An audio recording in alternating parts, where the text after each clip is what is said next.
Hello दोस्तों। भारत और Israel के संबंध पिछले कुछ वर्षों में मजबूती की नई ऊंचाइयों पर पहुंचे हैं। प्रधानमंत्री नरेंद्र मोदी की ऐतिहासिक इजरायल यात्रा हो या 2018 में बेंजामिन नेतन्याहू का भारत दौरा, दोनों देशों के नेताओं की केमिस्ट्री अक्सर चर्चा में रही है। लेकिन हाल ही के वर्षों में इजरायल के प्रधानमंत्री बेंजामिन नेतन्याहू की भारत यात्रा की कई बार घोषणा हुई, मगर वह दौरा कभी हो नहीं पाया। सवाल यह है कि नेतन्याहू भारत क्यों नहीं आए? इसके पीछे क्या कूटनीति, राजनीति या घरेलू कारण रहे हैं? आज हम इसी विषय पर गहन विश्लेषण करेंगे।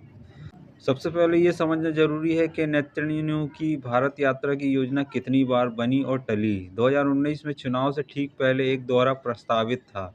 इसके बाद 2020 और 2021 में भी यात्रा को लेकर अटकलें थीं, लेकिन हर बार यह दौरा स्थगित हो गया। इस दौरे के टलने का सबसे बड़ा और निर्णायक कारण इसराइल की आंतरिक राजनीति रही। इसराइल में 2019 से लेकर 2022 तक अभूतपूर्व राजनीतिक अस्थिरता, पॉलिटिकल इंस्टेबिलिटी का दौर रहा।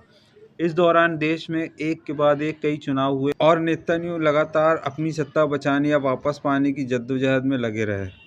नेतन्याहू की यात्रा न हो पाने का मुख्य कारण उनकी घरेलू मजबूरी थी। चुनाव और कार्यवाहक सरकार। जब भी कोई देश चुनावी मोड़ पर होता है या कार्यवाहक सरकार चल रही होती है, तो ऐसे में प्रधानमंत्री का विदेश दौरा करना कूटनीति रूप से चुनौतीपूर्ण हो जाता है। नेतन्याहू को अपने चुनावी अभियान पर ध्यान केंद्रित करना था और गठबंधन की बातचीत में समय देना था।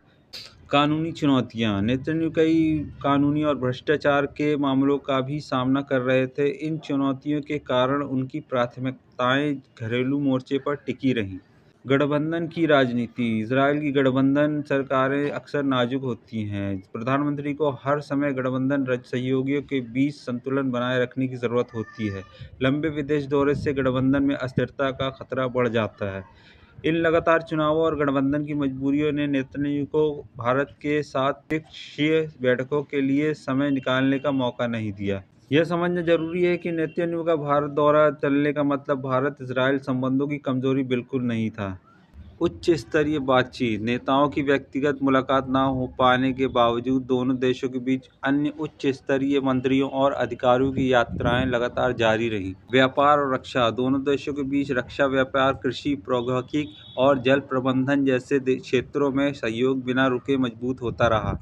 अंतर्राष्ट्रीय मंच। संयुक्त राष्ट्र जैसे अंतर्राष्ट्रीय मंचों पर भी दोनों देश एक दूसरे का समर्थन करते रहे। यानी नेतन्याहू की व्यक्तिगत उपस्थिति न हो पाने के बावजूद द्विपक्षीय संबंध संस्थागत तौर पर काफ़ी गहरे हो चुके हैं, जो किसी एक नेता की यात्रा पर निर्भर नहीं करते।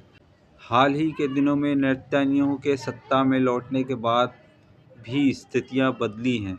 पहला, 2023 में इजरायल और गाज़ा के बीच बड़े संघर्ष ने इजरायली प्रधानमंत्री की प्राथमिकताओं को पूरी तरह से राष्ट्रीय सुरक्षा और युद्ध प्रबंधन पर। दूसरा, इस संघर्ष के कारण वैश्विक कूटनीति का माहौल भी बदल गया है, जिससे लंबी विदेश यात्राएं फिलहाल उनकी कार्यसूची से बाहर हैं।